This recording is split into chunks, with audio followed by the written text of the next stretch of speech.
Luds, you guys just went through the Alumni Weekend. And I say weekend because the Alumni Game was yesterday. That was the pinnacle of your weekend, but it was certainly not the only part of the festivities. And you did something different. We talked a little bit about it on our pregame show and showed the rosters, but unlike previous years where the Stars alums have played another NHL club's alumni in a game here at American Airlines Center, you guys played a basically intra-squad game. And it was all Dallas Stars alums, a couple friends of the alumni sprinkled from different in. generations, But, actually. But it was open to anybody who had played at least one game for the Stars. Yeah.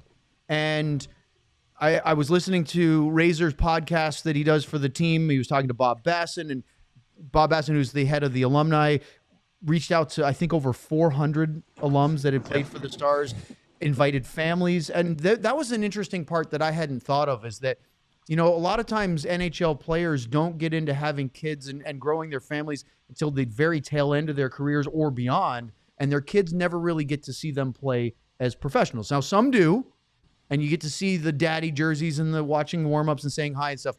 But for kids that have been, you know, maybe with their NHL fathers growing up later, to see them play, even in an alumni game, has to be a really cool experience to see, oh, yeah, my dad was kind of a big deal. Yeah, I mean, it's nice. It's a different format. We played the Islanders. We played the Red Wings, the Blackhawks, and Rangers. Not the Islanders. This concept comes from the New York Islanders. This is what the Islanders do all the time. They invite you back, and they take care of your hotel, and everything else is on them. And it's a great time. But what was nice about this, and I wasn't really up for it because I like playing against teams that I played against, and because I may not have been able to compete against them the way that I wanted to when I was in that time, but I can now, and I can own a couple of these guys. The playing field has leveled with age. It has changed a little bit. So, are you saying the game has slowed down to your level? Yeah, I think I've sped up. There you go. You see how I chose the proper word. It's all the Miller Lite. But it's a fast game out there yesterday, Sam. You're on the bench. It's different when you sit in the stands when you're on the bench, right? We're moving. Oh, you guys were moving. I could barely keep up with the speed of that game yesterday. Yeah, kind of like you were keeping up with your camera. What's nice about it is, like, you got Fabian Brunson and you got Ryan Garbett there. Sheila was there. So there's a mixture, and it's a different pace. Como, you know what I mean? So one of the Courtnells, actually Jeff Courtnell's son, he skates with us on a regular occasion, but it was nice, and we had a good time, and you kind of I got to know Ryan Garbett a little bit more than, because when they're younger guys and you don't really know them and things like that. And honestly, my opinion doesn't change much, but it's nice to get to see these guys in person, right? So, well, it's out there. So, but it was a fun weekend, and it started with a dinner on Saturday night. That's a place downtown here, which we had a great time. And, Jim was there, and Brad Alberts was there, the Brass was there, Mark Janko, and so anyway, you can even the playing field, because when the guys that I saw yesterday afternoon, they didn't look as chipper as they did at the beginning of the evening on Saturday, and so you what teams you're on, so you immediately go up to those guys on the other team and you start shoving beers in their face yesterday.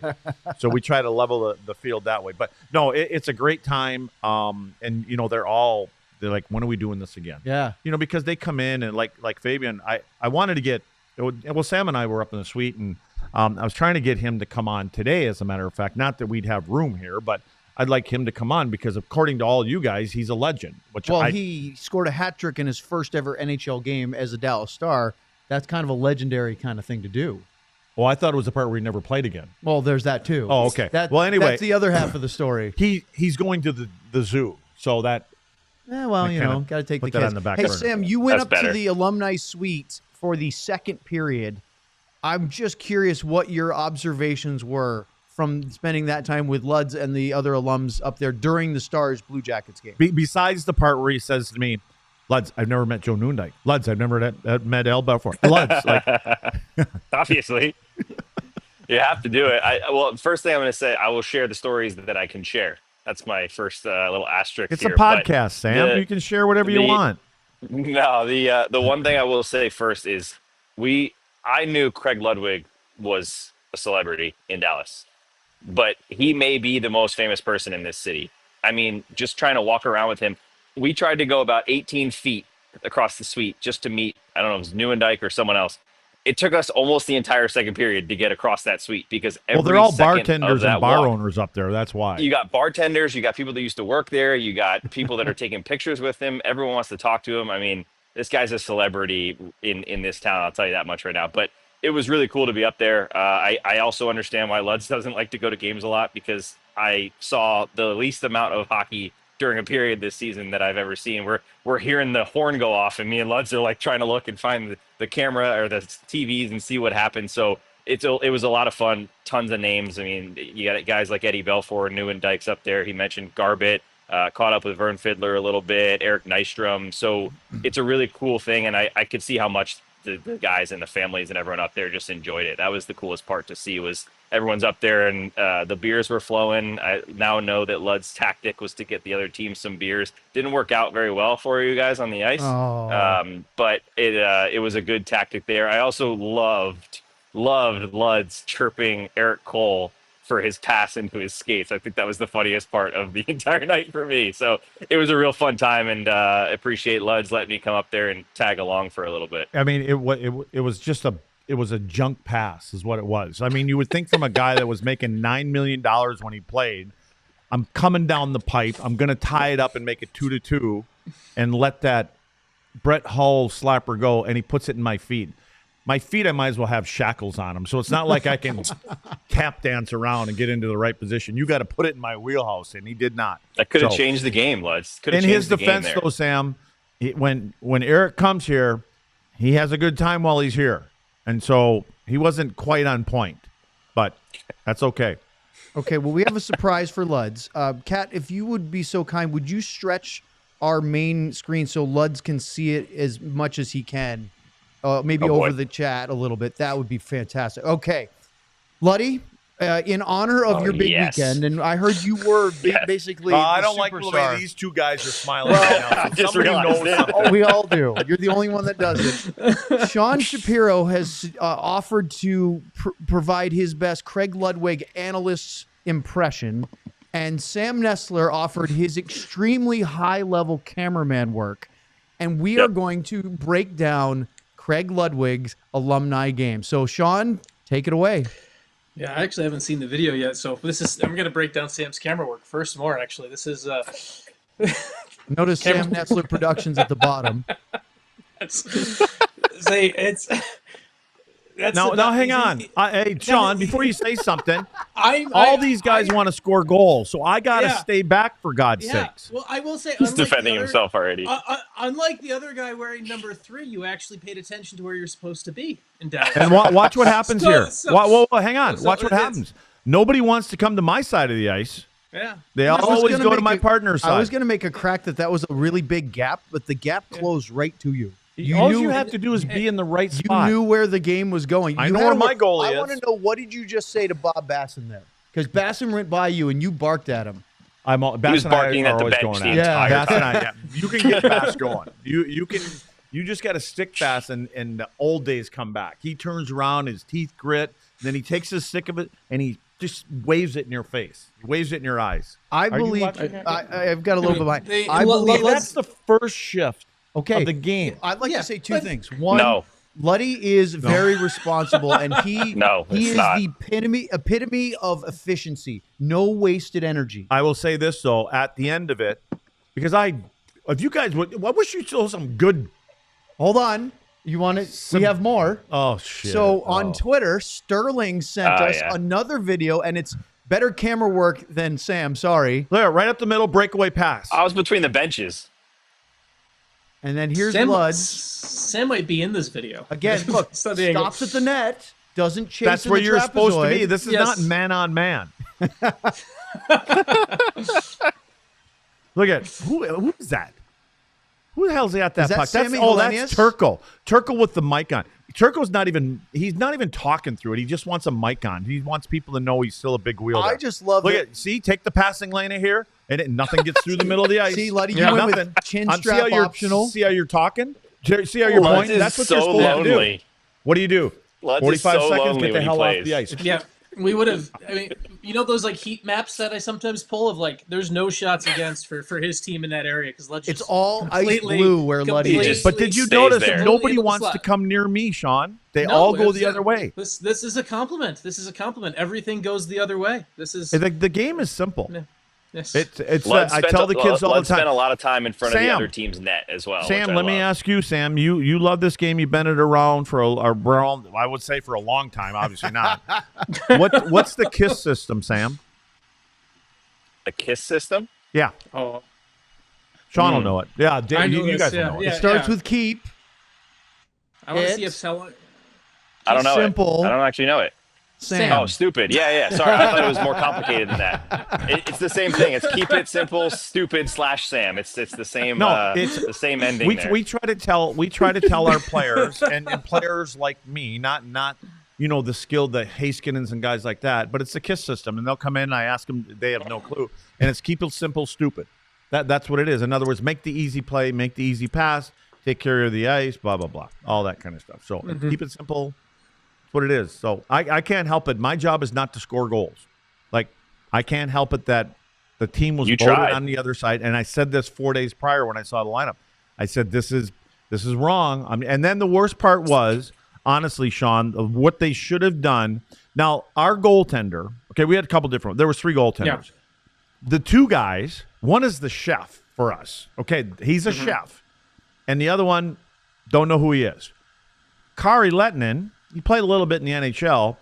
He stays at Gillardy's end the whole game. If you wanted to keep it semi-even, maybe rotate the 3 of them like we do on our. And Kari takes up a lot. He was good. Oh, he takes up more net now than he used to. Yes. Yeah. He was always a huge but Kari was great. He was great. He's always good. I mean, he only plays great. Once or twice a year. He saves, but he was very, very good. Yeah. When Lindy Ruff was here, I wish he'd have been that good. What was the highlight for you of the alumni game itself? Not the whole weekend, but the game itself. When I got home last night at about 1 a.m. It was that late? It was over. That was the highlight. It's done. It was a long weekend? I'll see you guys whenever you decide to come back. Yeah, it wasn't a long weekend. It was fun, but what happens yesterday, there's a lot of things that are happening. All the guys are doing, I think you call them actions, or I don't know what he calls it. They got some fancy word. So everybody's got to be somewhere to do something. So I go up Bank of Montreal, and Ryan Mers, who's a big wheel at Bank of Montreal, has his clients come up there, and we had a room upstairs. And so I had Al May, Gavin Morgan, Andy Moog, Alish Hemsky, and Joe Neuendijk. And so what we do is I do a little Q&A with those guys. Ask me a few questions. They're able to talk about their careers and all this kind of stuff to the folks that are listening. So that's always nice for those folks to be able to hear. And, Sean, you know what one of the biggest topics was? And it started on Saturday night. One of our alumni guys had a fit about how goaltenders can't stop Ovechkin. He hates Ovechkin to start with. So I had Eddie there on Saturday night, and I had Turco there, right? And so I was just asking those guys, like, why is it? Why? We know where he is on the power play. You know where he's going to shoot the puck and all these kind of things. And it was funny. Andy Moog, who's former goaltender, three Stanley Cups, Edmonton Oilers, things like that. Yeah. Andy started talking about the curve of his stick. And so he was talking about the toe and the heel are curved in a certain way that he can just let this was Alan May that talked about that. And then I asked Andy, does that have anything to do with it? He goes, yes, it does. And so he went into that whole thing. And one more thing on Ovechkin that I found out from Alan May. Well, you were there, Sam. You go ahead, tell it. I was just going to say the same thing. Well, I think I remember the details was before now, every everybody game. needs to listen to this and repeat it, Sam, because it's nuts. Was it 235? Is that right? 235. Yeah. So before every game, Alex Ovechkin squats 235 100 times. Not 10 times. The game. 100 times before the game. 235 pounds. I wouldn't be able to walk. Just to get his legs warmed up? I don't know. That would seem like a bad idea. You just burn all your energy. That's a lot. Sean, have you ever heard that with all your interviews and things like that? I am actively. I know someone who actually works for the Capitals right now, so I'm now texting them to hear a little to see if I can get a little bit more while we're on the air of the nice of what Ovechkin does during. Well, would that explain why he doesn't have any speed anymore? He's doing too many squats. Yeah, but this is his routine. I don't know. I mean, 235 100 time. Well, this is Albie. Alan May works for the organization. He's down there with them. You know, that things would like make that. sense to him to do like the Rod Brindamore post game workout like Correct, that. And correct. I've seen Rod Yep. in Carolina when he was still playing, just tossing weights around the room after the game, and I'm going, oh my God, I had no idea they worked this hard after playing a hockey game. But before a game, that seems ridiculous. That was the part that was for me. Yeah. Well, let me go back to my original point, Sean. The blade of the stick, and why can't goalers? I say goalers. I sound like I'm back in Montreal again. Why can't the goalers stop the puck? And the easy answer is it's Alex Ovechkin. He's got a gift. Why couldn't you shut down Wayne Gretzky? He's got a gift. But when you know where he's shooting from every time, for the most part, why do goaltenders have such a hard time with it? So there's two parts of it, and one that relates directly to the curvature of the stick is the point about his heel and his toe being curved similar. It makes it where that shot is unpredictable coming off the blade. You can read it. One of the big things for a goalie is reading it right off the blade of the stick and when it comes off. And there's a lot of times where if I read a shot off a blade of a stick and it's coming, if he's going off the toe, it's probably coming. If your guy's coming down like the right side, for example, he's coming down my right side and he's shooting from the toe, it's typically coming to my blocker side. That's typical. If I can see the stick location, because most curves are curved that way, where the toe is going to pull it back a little bit. Ovechkin with the curvature, when you have a little bit more. Now, I've never faced Ovechkin shot. That would be a great episode. I might not live to see it, but it'd be a great episode. You should. And we should get Sam's dynamite camera work to film it. Please, I'll cover the whole thing on skates. Please hire Jeff Totes for that. If I'm gonna die, I'd rather have it documented well. Would you wear a mic if we hired Totes for the next alumni game? Would you be mic'd up for the whole game? How many times you want to beep it out? But yeah, I'm in. I tried yesterday, and Sam kept telling me no Luds, no Luds. That's why they came down and gave me the sugar honey iced tea thing. Is Sugar that why honey the iced microphone tea. wouldn't work? He was afraid of having to censor you? Yeah, I even saw him turn around and say something to you guys. Well, it's Luds. Like, what did you expect kind of thing? Sam had his own personal dump button that he kept hitting the entire time. Yeah. That's why it was on mute the whole time. We all silly like the mayor.